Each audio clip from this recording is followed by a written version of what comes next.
네, 오늘 말씀은 열왕기하 12장 말씀입니다. 네, 열왕기하 12장 17절에서 21절까지 우리 한 절씩 교독하시고 마지막 21절 말씀은 한 목소리로 합독하시겠습니다. 그때 아람 왕 하사엘이 올라와서 가드를 쳐서 점령하고 예루살렘을 향하여 올라오고자 하므로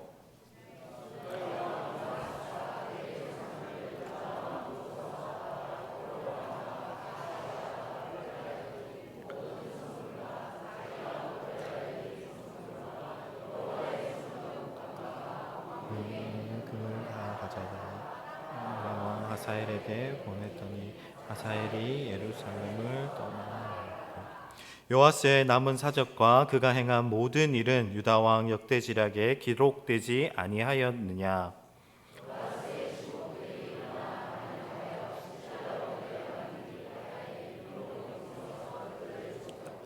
함께 읽으시겠습니다. 그를 쳐서 죽인 신복인 시므이의 아들 요아스야 소멜의 아들 여호사바드, 그는 다윗성에서 성교가 함께 장사되고 그의 아들 아마샤가 그를 대신하여 왕이 되니라. 아멘. 네, 우리 좌우에 계신 분들께 잘할 수 있습니다. 한번 인사하시겠습니다. 네, 네, 네, 네, 네. 반드시 생각날 겁니다. 네. 네, 네, 네, 네. 우리가 살면서 진정한 우정인지 아닌지를 판단할 수 있는 시기가 있습니다. 진정한 우정은 내가 잘 될 때, 내가 잘 나갈 때 내 옆에 있는 친구도 소중한 친구지만 내가 힘들고 어려운 일을 당할 때, 그리고 슬픈 일을 당할 때 내 옆을 지켜주는 친구가 진정한 친구인 것을 알 수 있습니다. 신앙도 마찬가지입니다. 하는 일이 잘 되고 평안할 때 하나님을 의지하는 신앙도 정말 귀한 신앙이지만 삶의 고난의 슬픔과 시련이 있을 때도 하나님을 의지하고 신뢰하는 신앙이 진짜 신앙입니다. 오늘 말씀의 요아스 왕은 이런 면에서 참 아쉬운 사람입니다. 남유다의 요아스 왕에 대한 평가는 여호와 보시기에 정직히 행하였으나 산당은 없애지 아니하였다입니다. 우상 숭배를 거부한 요아스 왕은 역대 왕들에 비해서 상대적으로 선한 왕이었습니다. 그러나 요아스 왕은 산당을 제거하지 않았다는 평가를 받고 있습니다. 요아스 왕의 초반에는 성전을 보수하는 일에 열심을 다했던 왕이었습니다.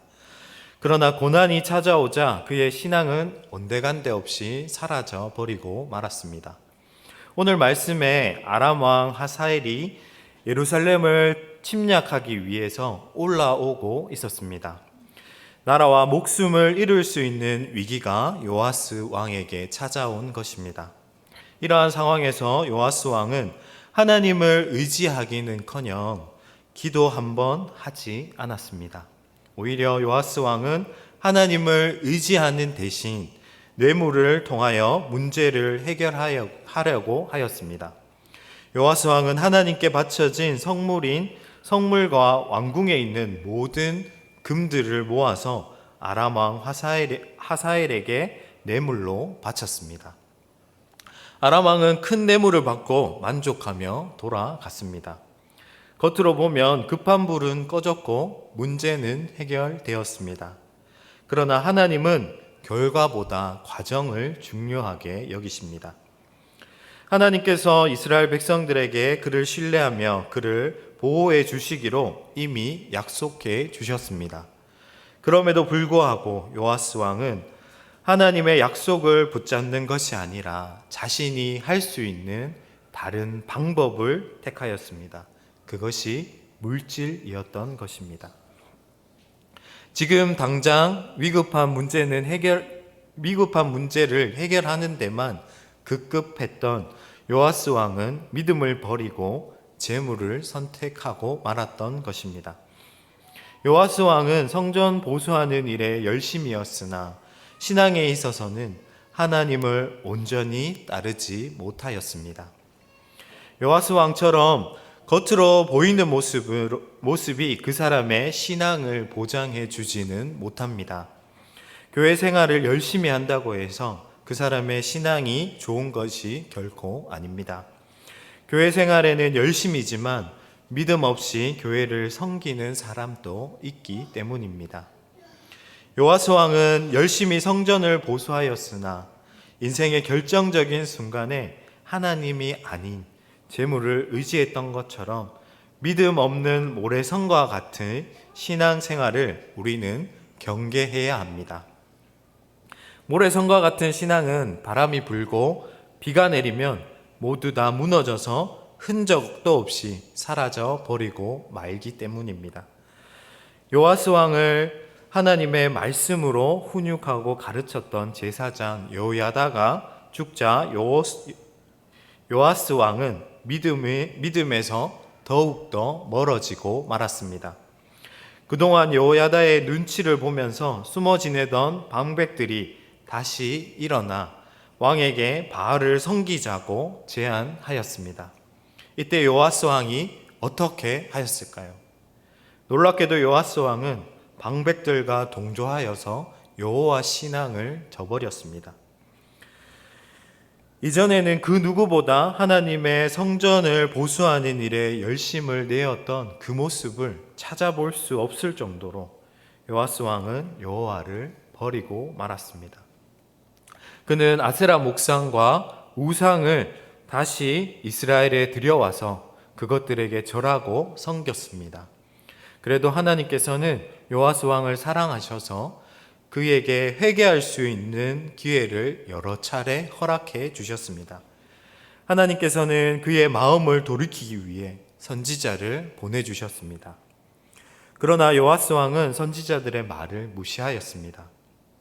한때 여호와 성전 보수를 위해 열심을 내던 왕이 아세라 목상과 우상을 섬기고 있으니 이 얼마나 안타까운 상황인지 말할 수 없습니다.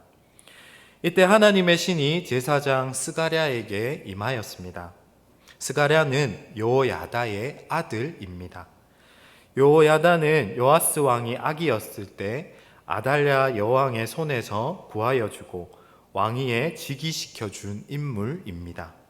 즉 요아스 왕에게 여호야다는 생명의 은인이고 평생의 은인이었습니다.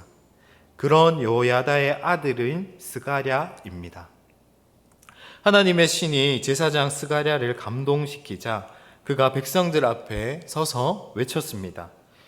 여호와 하나님께서 전하시는 말씀이다.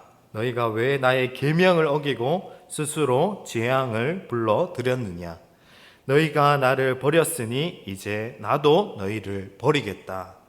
이렇게 백성들 앞에서 외쳤습니다. 스가랴의 외침을 들은 요아스 왕은 회개하였을까요? 오히려 요아스 왕은 명령을 내려서 제사장 스가랴를 돌로 쳐서 죽게 하였습니다.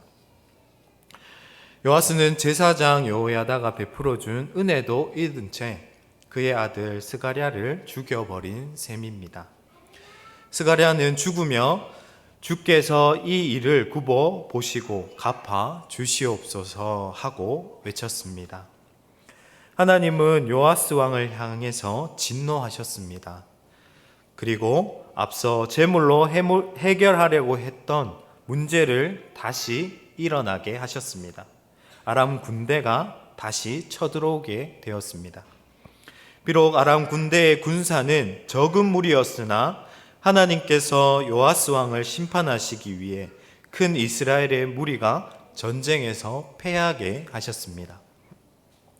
남유다에 심각한 타격을 입게 되었고 요아스는 전쟁 중에 중상을 입게 되었습니다. 전쟁이 끝나자 왕의 지도력에 반발을 품은 신하들이 요아스 왕을 암살해 버렸습니다. 지금까지 남유다 왕 가운데 신하에게 암살을 당한 사람은 아무도 없었습니다. 요아스는 남유다 왕조 가운데 최초로 신하에게 암살을 당하는 불명예를 얻게 되었습니다. 한때 누구보다 앞장서서 여호와 하나님의 성전을 보수하던 자가 하나님 아닌 재물을 의지하고 하나님을 버리고 우상을 택하자 결국 이처럼 비참한 최후를 맞이하게 된 것입니다. 지난날 열심히 신앙생활을 했어도 지금 하나님을 떠나 살면 그가 보여준 이전의 섬김과 헌신은 헛된 것이 되고 맙니다. 요아스 왕의 시작은 아주 좋고 훌륭했습니다. 그러나 그 끝은 너무나도 비참하고 안타까웠습니다. 오늘 우리 주변에 요아스 왕과 같이 시작은 좋았으나 끝이 좋지 못한 사람들이 얼마나 많이 있는지 모릅니다. 시작이 좋으려면 시작도 좋고 끝도 좋아야 하는 것입니다. 우리 삶의 여러 어려운 문제들이 우리 삶에 다가올 수 있습니다. 우리 삶에 고난이 찾아올 것입니다.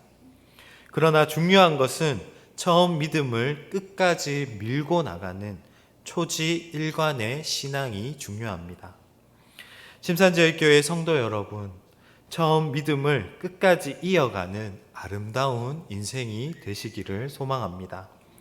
문제와 위기 속에서도 하나님을 버리는 것이 아니라 더욱더 하나님을 의지하고 하나님을 찾는 믿음의 사람들로 세워지기를 소망합니다.